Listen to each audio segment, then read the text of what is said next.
Welcome into the Mizzou Central Postgame Show right here on STL Sports Central. Tigers lose a tough one today to Texas A&M 38-17. I am Chris Pelikan, joined by former Tigers broadcaster and tight end Vic Faust, live from the Alpha Tau Omega House on the campus of the University of Missouri.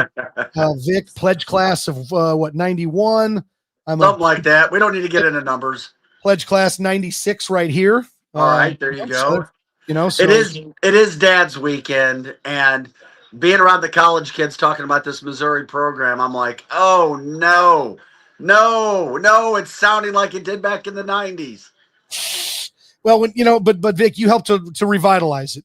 Yeah, exactly. Fantastic. For a short time. That's it. So, in all honesty, look, again, Tigers lose today 38-17. And folks, obviously this is your show as much as it is ours. So jump into that YouTube chat. And while you are in there, leave us a comment, and we'd love to get a like and subscribe while we're at it. So love to hear your thoughts on today's loss that drops the Tigers to 6-3, 2-3 in SEC play. Vic, as we say with every game, there's 100 layers that we can go through on this one. If you want to go 30,000 foot view and sit there and say, this is the best part about football, right? There's always hope. If this goes right, if this goes right, we got a shot. You go back to August and you sit there and you say, if you're going to tell me that in November, the top two quarterbacks on the depth chart are on the sidelines with leg injuries, that the starting kicker was lost in the first game on a kick, to sit there and say that you're even playing for anything of meaning at this point in time is somewhat of a moral victory. And you know what? Again, it's Matt Zollers, I think, had a little bit of the adrenaline kicking against Vanderbilt last week. Maybe the team rallied around him because I think what he showed obviously got a lot of people excited about what we might see, especially with 2 weeks of practice and that sort of thing. But at the end of the day, he's still a 19-year-old freshman. And he took on a defense today that is very opportunistic in the pass rush. So if we're going to be real honest with ourselves, is this what we expected if we're thinking with our heads and not our hearts about this game? Yes and no, because this game is so difficult to figure out. Number one, you got to play 4 quarters. Number two, you can't make mistakes. And we've seen this team all year, Chris, and it's interesting how you can watch a game and I can watch a game and maybe Howard can watch a game and come up with some different ideas or where we start. But this is a team that makes a lot of mistakes. And the mistakes that they make are those, quote, killer mistakes. Yep. They'll play great for 95% of the time, and then, we're going to blitz in the third quarter, and Texas A&M is going to call it at the line of scrimmage, and then our wide receiver screen is gone. That's when I thought the game was gone. And then it's like, our special teams here and our special teams there. And here's the thing. They're not a well-coached football team right now to win massive football games. They're not. Chris, they're not. Their defense played their hearts out for most of the game. They were exhausted at the end, but they still made some dumb plays here and there that make you go, wow, what is up? And when you're playing the competition that they're playing and you're playing the ranked teams that they're playing, you can't make more mistakes than the other team. And they continue to make more mistakes. And I'm very concerned. I'm not trying to be negative, but I don't know how the special teams coach makes almost $550,000 a year. And this special teams unit is arguably the worst in the SEC. I was at the game. I watch a punter boom the ball 60 yards in warm up, and he can't kick anything consistently. I watch guys not do their blocking assignments and then hold. I watch things that are just like, how is this happening? I watch a fake punt go when it should have been stopped. These are the things. Missouri is not ready for the big time. It pains me to say that, Chris, but as close as they are, they're that far away. Proof is kind of in the pudding on that. Because like you said, these things consistently happen. And in order for you to have any shot against the number 3 team in the country today, it seemed like the mistakes just had to be almost none, right? You knew you were not going to get a lot potentially out of your quarterback. The defense was going to have to carry this team. The offensive line was going to have to play, probably above their skis. didn't see it. Obviously, special teams is not an area where you can be on the negative side of things, and they certainly were today. So, again, it's not hard to understand why this team lost the game by 21 points today. But I guess I think where this thing is a little bit difficult for me is, again, kind of what you were talking about. And it's in the coaching side of it. And you talked special teams, and I know that Kirby Moore has not always been on the right side of your thought process as well. And he won't be today either. And you know what? And so that's probably where I'm going with the same thing, because, I noticed, and I don't know if you did the same, but in the Vanderbilt game, when Zollers came in, they were doing a lot of different things to try to protect him in terms of play action, moving the pocket. Like, don't let him be a standing target. Make it a one or a two quick read, type play. And again, we look at today, and did they do some of those things? Absolutely. Did they do them enough? No, because when Matt Zollers was standing back there, the blitz packages were exotic enough that he didn't know what he was going to see. Obviously you're going up against some of the best pass rushers in the conference at Texas A&M, and yet you're still putting an 18-year-old, 19-year-old quarterback back there standing in the pocket, trying to go through progressions. And obviously that's where a lot of the negative plays happen. And certainly the turning point of the game, the fumble at the end of the second quarter, is Matt Zollers standing back there just getting blown up. And Chris, not only was he back there getting blown up, it was an empty backfield. You're telling A&M he is throwing the ball, number one. Number two, the blitz is coming. Number three, our tight end couldn't pick up the blitz, and Zollers tried to get a throw off. He'll learn, he'll eat it, he'll feel the pressure next time. But up until that point, why? Why, Kirby, why? I don't understand it. And maybe we don't understand the difficult job that he has working with a 19-year-old starting against the third-ranked team in the country. Okay, but then give him some help. And once again, we really didn't do any play action until the second half. And it's still the same kind of play action where he never kept the ball ever. He runs out like he's got the ball and he doesn't. And then we ran the ball way too many times on first down, the exact same kind of run. They may say, well, that's what we do. At the end of the day, the running numbers look good, but it wasn't good enough for A&M. Right. It wasn't, and not for a quarterback who finished, 7 for 22 for 77 yards. It's not. I'm sorry, Kirby. I'm sorry. Where's the short passing game? A&M did so well in the first half throwing the ball, doing what? Short tight end passes, 5 yards here, 6 yards here. The entire game, it seemed like A&M had third and medium or third and short to convert. And the defense played incredibly well for most of the game. It seemed like Missouri's thirds were third and longs. And it's just sad that I don't feel Zollers was put into the best situation by Kirby. I don't. Our offensive line did not protect him enough. But the other thing I want to be positive about was Zollers. The kid is not afraid. He's got moxie stuff. He stood in the pocket. He was ready to take shots. That's something that Missouri fans can feel good about. He will grow. He will learn. I saw it in his eyes. He's not afraid. And if you've got somebody like that, that's something you can build up. And his arm is electric, which is exciting. But let's talk about this season. That's not good. And if Eli can't get his special teams coach in order, he needs to find another one ASAP. And if he can't get his offensive line playing better, Zollers isn't going to have time, and they're going to struggle to win another game. And I'm not going overboard when I say that. I agree. I watched them in person today. Yeah, and and here's my question. When you talk about Zollers, are you concerned as somebody who played at this level that there could be do we worry about damage being done to him as a player in his development? Zollers? Yeah, obviously they have. I don't. I would just worry about him getting hit and getting knocked out, but not as much. He took some shots today. They don't have any other choice. That's the problem. No, exactly. He's playing one way or another, but the question is you hear this a lot, and I think this is a media thing as much as it is an actual team playing thing. But can you destroy a kid's confidence?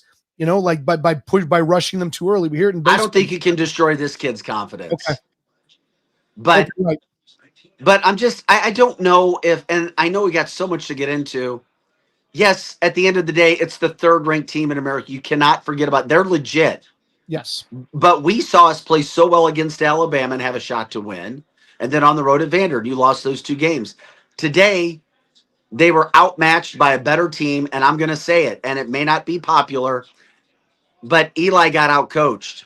Kirby got outcoached. The special teams coach, I'm sorry, but in the day of NIL and money and everybody doing this, I don't understand how he has a job tomorrow. I don't. Because some of the problems that we saw today are the things that we've seen this year, and it had nothing to do with a kicker being lost earlier in the season. And I won't get into how a kicker should never be going to try to make a tackle in a game like it was. They've got some coaching issues. They really do. The defensive coordinator was fine. I know they had some breakdowns, but on a play late in the game that they are in the third quarter when they scored a touchdown, Missouri Missouri had a blitz. They were coming. Okay. So Reed sees, they see it, and they switched into a quick wide receiver screen, beat our blitz, and went for the score. And I'm like, that's coaching. That's coaching all the way around. The officials didn't help in the first half either. It was brutal.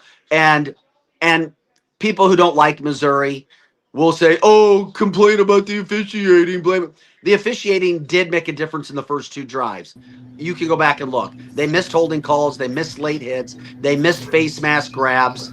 And it was brutal. And the SEC did not want Missouri to win today. And people will say, oh, Vic, you're immature. You're just – no. Today would not have been good if A&M lost for the SEC. Well, our good friend Howard Richards is jumping in as well right now. You get the back end of that, Howard, Vic's tirade. And again, I think the officiating kind of, again, it was an issue. It's not the reason they lost. It's not. That was just the extra thing that ticked me off. It was part of it, though. Yes. It was part of it, right? Yes. So everybody, obviously we got Howard Richards from the broadcast booth down there. He is the radio analyst for your Missouri Tigers and nice enough to join us for a little bit before he heads back to St. Louis. And Howard, again, Tigers lose today 38-17.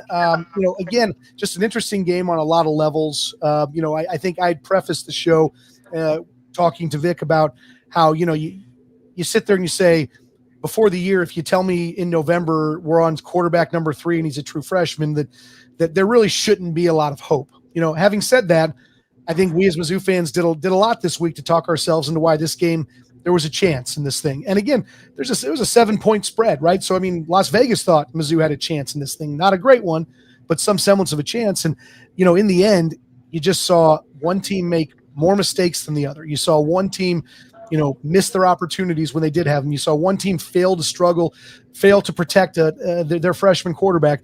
And, so I'm just curious your thoughts on how you want to break down or chop this thing up, the Tigers 38-17 loss today. Well, I think, Vic, you hear me okay? Just want to make sure. Yes, sir. Vic said pretty much everything I wanted to say.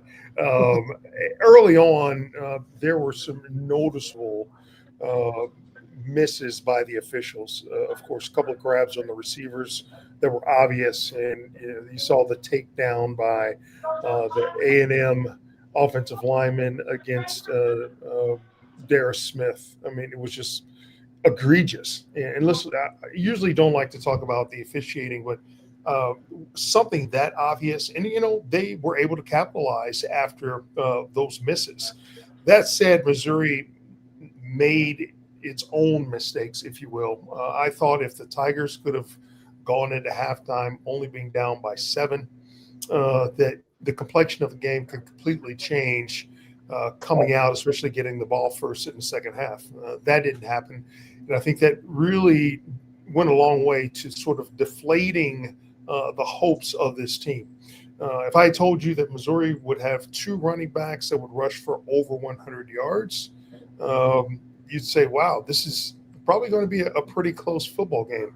That said, it was the mistakes that this team couldn't overcome. And you played against a very well-coached team with tremendous personnel in all phases of the game here. Howard, let's talk about Matt Zollers today. And I think that what we saw at the end of the Vanderbilt game gave a lot of people hope.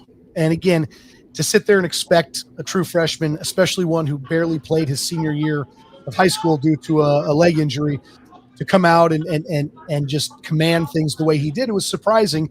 Those of us who are old enough, which the three of us are, remember Chase Daniel coming in to relieve Brad Smith as a true freshman and lead the team to a win against Iowa State at Faurot Field. But again, that's the real exception to the rule.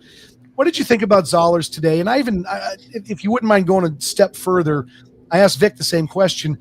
Do we start to get worried about his development and his confidence after a 7 of 22 for 77-yard day today?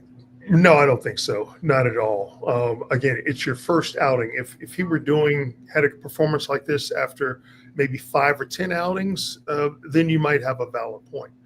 But I thought, in spite of him not having a particularly good day, that he still looked poised and looked confident, did not look timid. The mistakes that were made offensively weren't necessarily all his. I mean, there's nothing you can do about sacks. Those were not on him. And the hits, the ball being stripped out of his hand, you just didn't pick up some blitzes, and you didn't block well enough up front. Now, a lot of his balls, I think, just from the timing of it all, some needed a little more air, some were thrown a little too hard, but he will develop that touch. Again, kid was playing high school football last year. It only played half a season.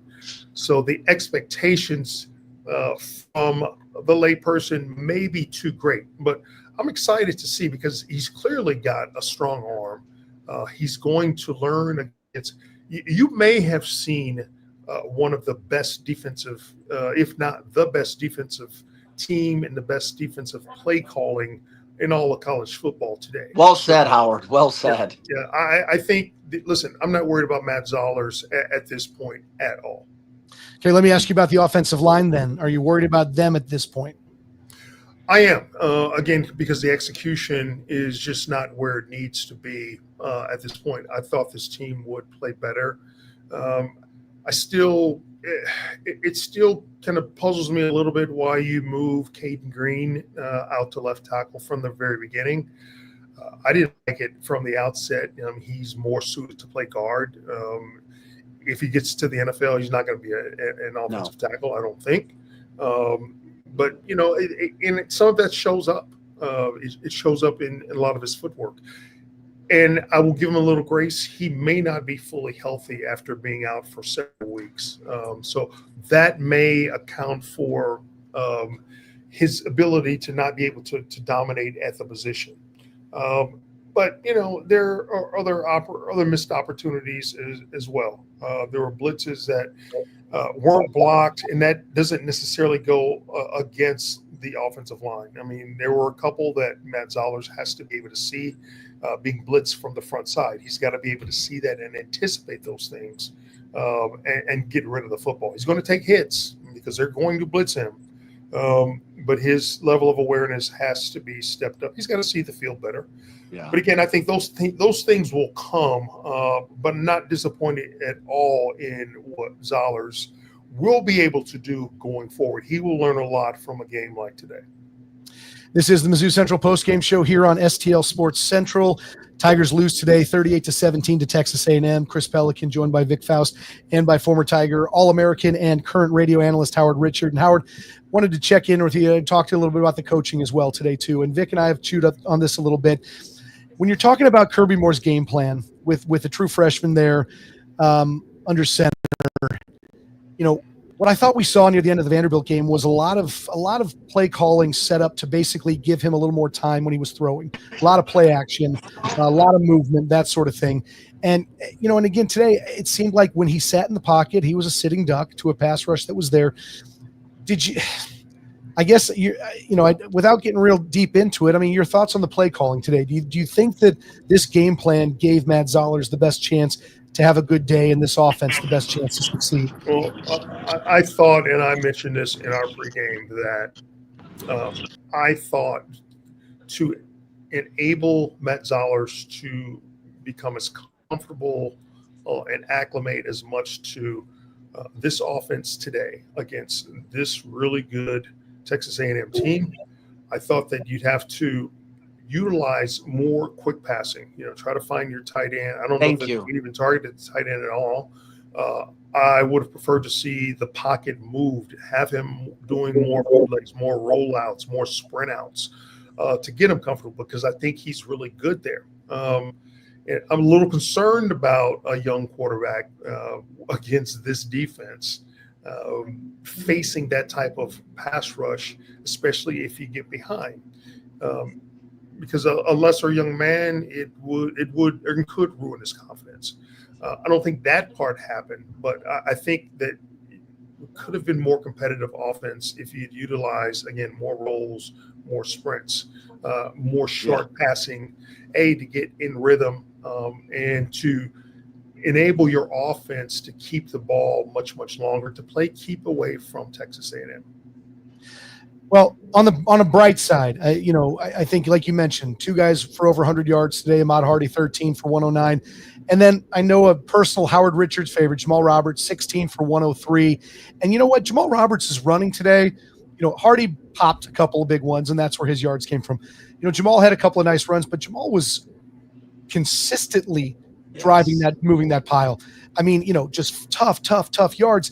And I actually was watching the game with my son, and I leaned over and just said, is Jamal Roberts making a case for a more equitable split of carries at this point in time? I mean, there's just not a lot of drop-off, is there? And Ahmad Hardy is a great football player.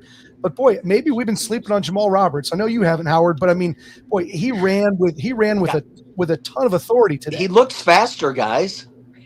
Well, he's got deceivingly fast speed. He's a long strider. Yeah, he's a long strider, so that makes him look a little bit slower than a guy like Ahmad Hardy, who's got shorter legs, and they move a lot faster.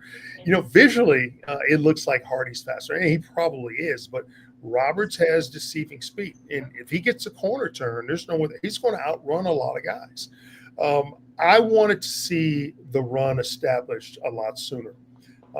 Because I didn't want A&M to have as many opportunities early. And I think you get an opportunity then to sort of, control the clock, put the game more in your hands. They huddled a lot more as opposed to using more tempo. Not sure why that was.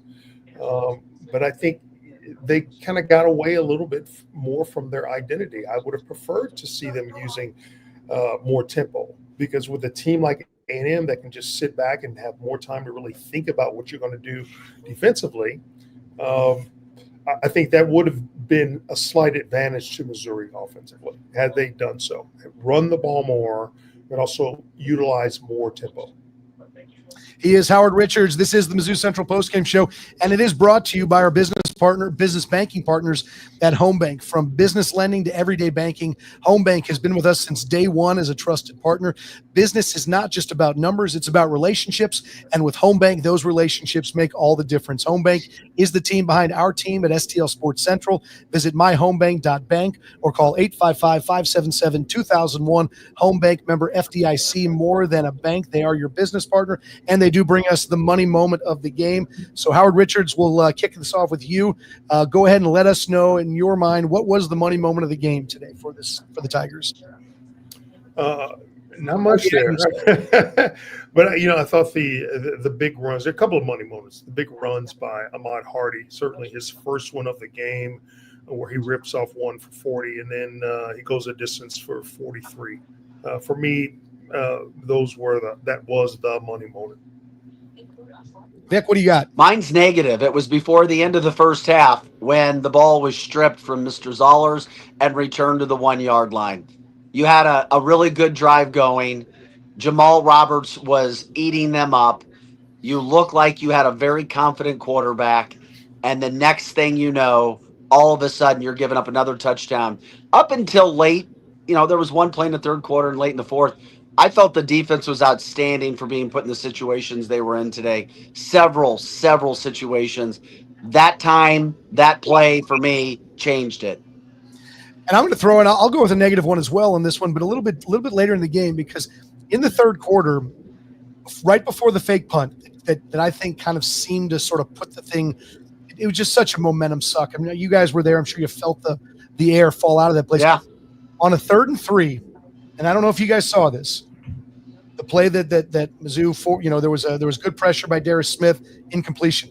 That play, the right tackle on Texas A&M jumped clearly jumped, and they The didn't. entire stadium yelled at where I was sitting.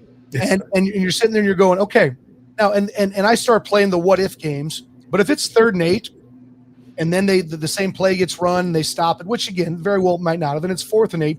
Do we think that at that point in time that Mike Elko fake punts on 4th and 8 from that point on the field? I think 4th and 3 is a lot easier to make. And again, it just is one of these things where, the rational mind of me as a human starts going out the door when Mizzou football's on. So I start going down my wormholes on this thing. But again, I'm looking at this, I'm going, God, yet another moment where the officiating sort of stands out in a negative way. And, just unfortunately, feels like the Tigers were on the wrong end of this stuff more often than not. But anyway, that is the money moment of the game and is brought to you by Home Bank, the team behind our team at STL Sports Central. Visit myhomebank.bank or call 855-577-2001. Howard, we know you got to get on the road, so why don't you give us a parting thought? Obviously, tough game today. Back at it next week against Mississippi State, a team that, again, I'll be very interested what the point spread is on this game. But your thoughts on where the Tigers are now and what they have to look forward to next week. Well, certainly it was a disappointing loss and a game that you certainly, at the very least, you wanted to play better. Mizzou had its moments, but you've got to be able to, flush what happened today. You could still finish the regular season with 9 wins and you play in a bowl game and win 10. It's disappointing. Missouri's probably not going to make the college football playoff unless, other teams figure out a way and stumble along the way. That said, you don't continue to trash or give up on what you're trying to accomplish here. There's still a lot from a program standpoint. Mississippi State has a lot to play for when they come here. They're going to be a tough opponent as well, but you want to be able to finish the season strong. If you have to see players that are going to how they're going to finish strong in the face of losing a game like this. You want to see Zollers develop. Ahmad Hardy's only a sophomore. You hope that he's going to continue to give you an opportunity to win football games, and you want to feed him as much as possible because he's a very, very effective runner. Went over 1,000 yards today. You'll get Jamal Roberts back. Obviously, you've got some injuries at some key places. You got to figure out a way when good players that are effective in your offense when they're not available. You got to figure out another way to win. So, offensive schemes got to be better. Games like this against tougher opponents, you just have to be more competitive. And Missouri wasn't competitive for long enough this afternoon. He is the former Tiger All-American, Howard Richards, current radio analyst. And Howard, as always, my friend, we appreciate your time. Wish we could have spoken to you on better terms today. We'll get that for next week when we check in with you again. But thanks again for everything, Howard. Have a safe ride back, and we will talk to you next week. All right, guys. Thanks a lot. See you later, bud. Take care. Thanks, Howard. All right. Howard goes. Grant comes. That's how this works.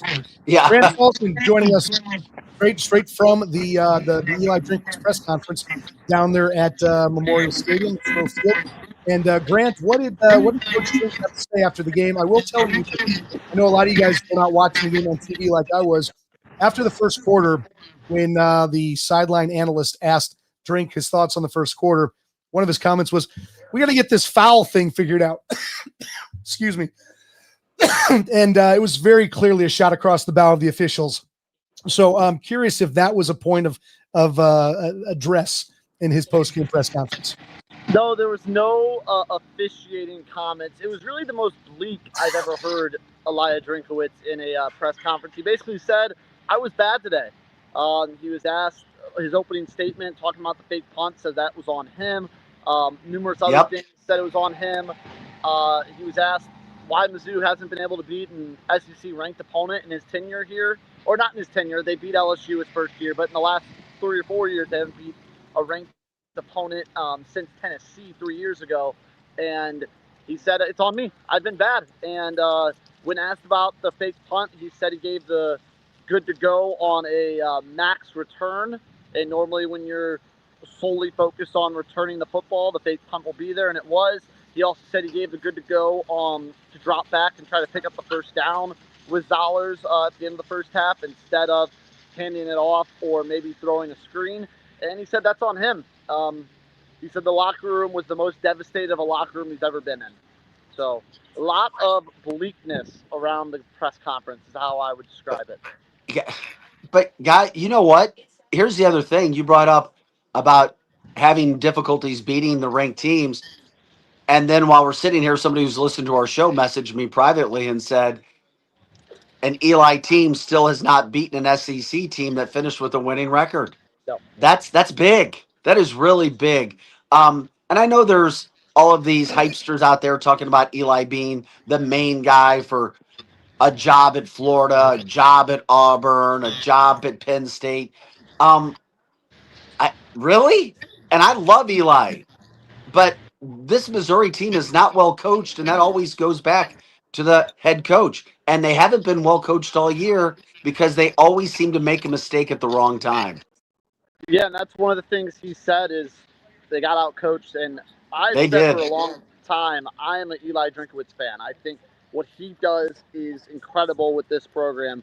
But for the 60 minutes in between the white lines, Missouri is at a disadvantage with Eli Drinkowitz on the sideline. And that's how it's been. He has been out-coached in these big games. And that's not a shot at Eli Drinkowitz. I'm not saying he can't change, but he admits it himself that it was a bad coaching performance from him today. And I think in the Alabama game, and I'll give it to him in Vandy, but he was out-coached in those games as well.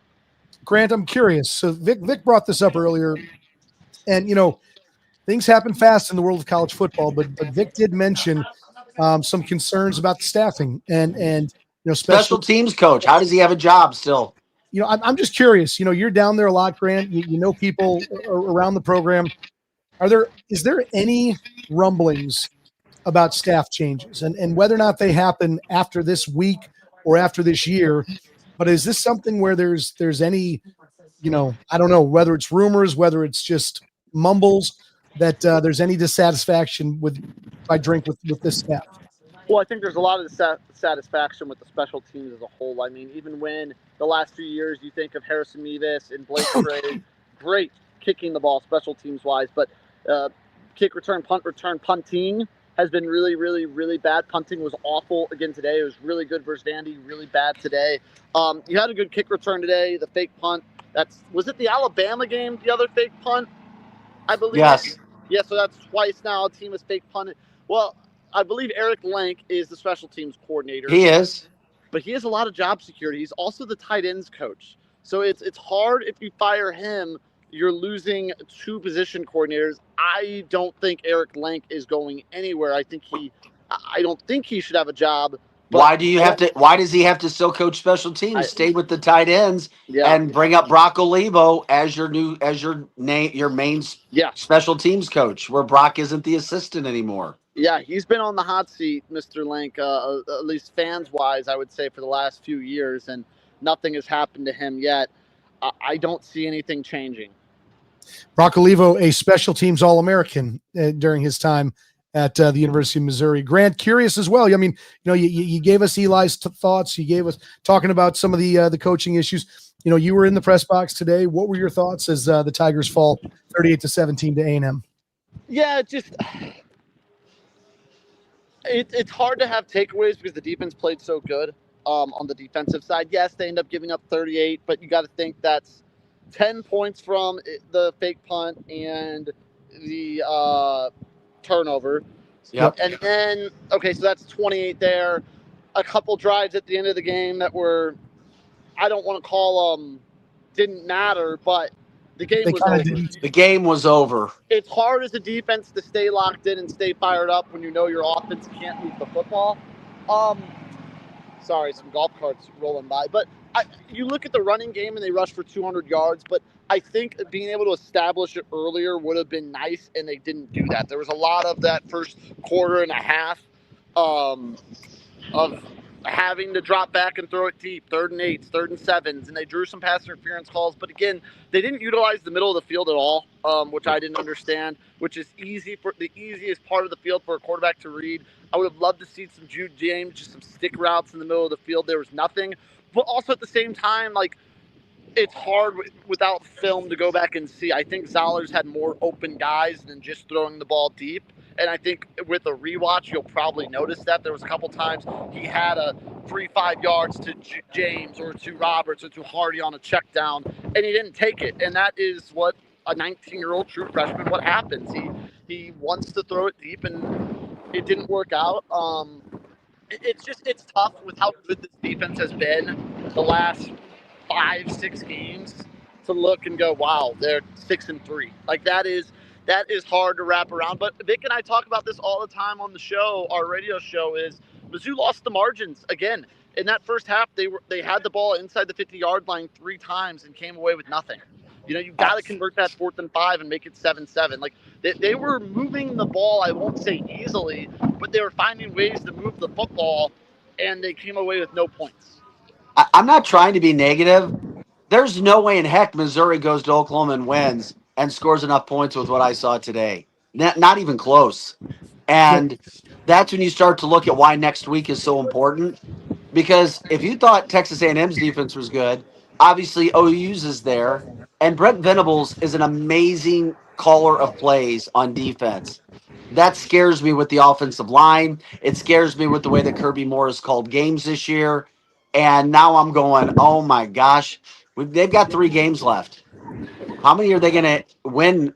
How is Zollers going to continue to get better when you have these situations? By the way, A&M, as you bring up, Grant, did you see how wonderful they used the middle of the field in the first half with their tight end? That's old school tight end football, which was beautiful. Yeah, there's no doubt about it that I think Marcel Reed, there's some Heisman hype around the guy because the team's undefeated, this and that. I don't know that he had a Heisman performance, but he did have a pretty solid performance against decent defense today. He's smart, makes good decisions. No doubt about that. All right, Grant, sounds like you almost got ran over by a truck there, so we'll let you get going. But thanks for chiming in. We appreciate the perspective from the Mizzou locker room, and we will see you next week. Yeah, no problem, guys. To Vic's point, I'm sorry I'm losing you a little bit. My phone's getting low on battery. But I want to say I don't think this team's going to roll over. I think they're going to fight against Mississippi State, Oklahoma, and Arkansas. And, 2 wins. You win a bowl game, 9-win season again. It's a program builder still. I hope you're right, my friend. Hope you're right. Grant, be safe, my friend. All right, we'll see you soon. That is Grant Salzman live from Columbia. This is the Mizzou Central Postgame Show, and it is brought to you in part by the Legal Buddy app. Life happens fast. 1 minute you're driving home, the next flashing lights are in your rear view. When trouble knocks, answer with confidence. With the Legal Buddy app, you can connect to a local attorney in seconds, whether it's a DWI, car accident, criminal charge, or traffic ticket. I'm playing hurt today, Vic. I got a sore throat. It's all right, but I get it. At legalbuddyapp.com. Register and use the code LEGAL to enter for a chance to win a $250 Amazon gift card. Always on your side. That is the Legal Buddy app. So, Vic, I wanted to chat a little bit more about the defense today. And you mentioned this. It seems like they are solid for 97% of the snaps, like almost solid to really, really good. They hold their own at the line of scrimmage. They've got tackling machines at linebacker. The safety play is really good. I think sometimes maybe we don't see greatness at the cornerback position, but, all in all, I think it's a pretty good unit. But it's these critical mistakes. And what can they do what can Corey Batoon do as a coach to sit there and say, we got to stop giving up these huge chunk plays, unless you take kids out, young men out that are making the mistakes when they do, and put somebody else in. You just got to continue to coach it. You do. Today, I know they made a couple mistakes today, but in the second half, I blame some of those on just being out on the field so much. I'm not kidding. When you look at the talent that they have, the competition that they've played, and then the situations that they've been put in by the offense, it's been a long time since I've seen a Missouri defense that is this good. I'm not kidding. Yeah. They are as stout and strong and physical as anybody they play. I mean, you cannot run on this team. Yeah, they popped one in the third quarter. Uh, A&M did, but they're tough. I mean, even their pass defense was pretty darn good today. I mean, A&M. When did A&M complete passes down the field? They didn't. Yeah. They weren't able to, and they tried. But the good thing about A&M and Reed is the fact that they make good decisions, and I'd love to see it with obviously Kirby Moore. Where's the short passing game? And I know it hurts when you don't have Brett Norfleet. He is such an Slippery asset play. for a young quarterback. He's a big, fast target.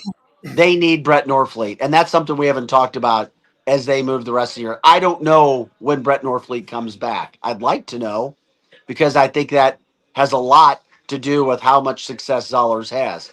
But when you look at what A&M did, the short passing game, and it was working. Eventually, Missouri got good with it. But the defense and what they have, I mean, I just hope fans can appreciate how good they are. It's a shame that some will say, quote, the season is wasted because there's 3 losses right now and maybe counting more when you have such a dynamic defense that might be the best or one of the 2 or 3 top best in the best conference in college football. Yeah, no doubt about that. I wanted to ask you, we talked to Howard a little bit about Jamal Roberts, and he didn't really answer the question, but I'm going to go ahead and pose it directly to you. Yeah. Do you think moving forward that we see more of a 50-50 split? We should. Him and Hardy. Why not? After what you saw today, and it's a good mix. I mean, Sure. you have 2 running backs going over 100 yards, and they're both difficult to tackle, which is great. Roberts is always falling forward, and it seems like teams are so keyed in right now. And I haven't looked at all the film, but when Ahmad Hardy was there, whenever he was getting the ball, the linebackers were shooting fast, like they were like they knew he was going to get the ball. When Roberts was in the game, the linebackers were not up on the line as much. I don't know if they're showing something or passing more or what it is, but Roberts, his yards were not as, quote, hard-earned yards. He was able to come in the middle, bounce outside. He had a good production of yards on the outside where we only saw Hardy get one of those runs today. Yeah, and Jamal Roberts, obviously his role before has been as the third down guy, right? He's the blitz picker-upper, all that sort of stuff. And so obviously film's going to show that, hey, when he's on the field, maybe they're throwing the ball, but clearly the guy's a weapon offensively. He is. Use him. And I'm glad that they established him today, like Howard said. Both guys go over 100 yards. You think you're going to be all right, or at least in a close game, and it didn't end up being the case because of some mistakes that happened, and obviously giving them 10 points right out of the gate didn't help either with, a turnover and then a fake punt. And by the way, the fake punt, it was not only the return, but we totally sold out. Everybody crashed down, and there was nobody out there. So I guarantee, or at least in my humble opinion, Chris, even if it's a 3rd and 8, as you were bringing up earlier, instead of a 3rd and 3, and it should have been a 3rd and 8 because their right tackle did jump. You're right. I still think they call that because they saw something on film.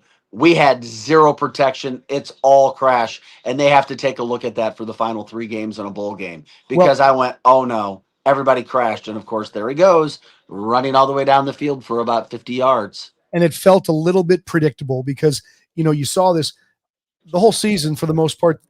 Mizzou has not done much with kickoffs, especially ones that go into the end zone, right? We'll take the touchback. And today, on the ones that were, even if it was, a couple times, 3-4 yards deep in the end zone, folks brought it out. It is obvious that Drink believes they have to make plays somewhere beyond offense. Defense has got to come up with a turnover, which they did, or there's got to be a big play made in special teams. And, I don't know if that's something that you want out there, right? Because again, it makes you really susceptible to things like fakes, to, if everyone knows you're setting up for the return or this or that. I mean, it's going to be, that could be a huge issue moving forward. It could be. It really could be. And I don't know what to expect against Mississippi State. I don't. Mississippi State is a good team. They are. They're solid. I think just people thought they were going to give Georgia a game today. They didn't give them much of a game at home. I know. I just hope that Missouri gets better on the offense. I know what the defense is going to bring. I just hope that they can come up with a better plan to protect Zollers, or maybe get Brett Norfleet back, implement more of the shorter game. And by the way, if it's Zollers, if he's just throwing deep and he's not taking the quote checkdowns, that's on your offensive coordinator at half. You've got to you've got to coach him to do that. You're making over $1 million a year, and yes, I assess a lot of responsibility with reward, which is why Eric Link should not be coaching special teams anymore. He shouldn't be. He can't do it, and it's not us being mean or it's personal attack. This is the day and age of NIL, and I spend a ton of money on my tickets, and a lot of other people do, and everybody's getting paid a ton of money. It's entertainment. You either do your job or you're gone. And the special teams has not been good enough. They have not for SEC level football. This isn't a group of 5 or Division II right now. You're getting tons of money. You can't have these mistakes. You don't see these other teams in the SEC with special teams like ours, punters wobbling kicks. No, not happening. It can't happen. He is former Tiger tight end and broadcaster Vic Faust, broadcasting live from the Alpha Tau Omega House on the University of Missouri. Pi Epsilon Pi, Otis Allen Glazebrook. Let's do this the right way. Vic, this is the Mizzou Central Postgame Show in Missouri. Folks, we got to get ready because the wait is almost over. DraftKings Sportsbook, America's top-rated sportsbook app, is coming soon to the Show Me State. New Missouri customers can download the DraftKings Sportsbook app today, and when we go live, place just a $5 bet to unlock $300 in bonus bets. Starting November 17th, you can create your DraftKings Sportsbook account in Missouri and get ready for launch day on December 1st. DraftKings Sportsbook brings everything you need to elevate your game day, including live in-game betting, lightning-fast payouts, and endless ways to get in on the action, all right from your phone. And when we officially go live in Missouri, you will be betting with the Sportsbook app, trusted by millions, safe, secure, and has fast money withdrawals. Download the DraftKings Sportsbook app now and grab $300 in bonus bets with just a $5 bet when we go live December 1st. In partnership with DraftKings Sportsbook. Gambling problem? Call 1-800-GAMBLER. 21 and over. Physically present in Missouri. Eligibility restrictions apply. Bonus bets expire 7 days after issuance. Excludes customers who redeem pre-launch sign-up offer. Terms at sportsbook.draftkings.com/promos. I thought I had the disclaimer. They used the good one with the guy with the good voice. So Vic, Tigers lose today 38-17 to Texas A&M. They fall to 6-3 and 2-3 in the SEC. Next week it is Mississippi State. I know you said you don't know what to expect. I don't. But I'd ask you to maybe jump into your history as a player. This team, in a lot of ways, with the expectation being that this was going to be a playoff team, that seems like that's a stretch at the best at this point. What does this team have to do this week? What do the leaders on this locker room have to do to make sure that this team knows that there is something to play for still? How do they continue to motivate this group when their top 2 quarterbacks are in walking boots at this point in time? You know, you're right. Leaders and coaches, they have to. And this is why I'm concerned right now. We'll find out the leaders that they have. Would I be surprised if they come out and not play well next Saturday night? No.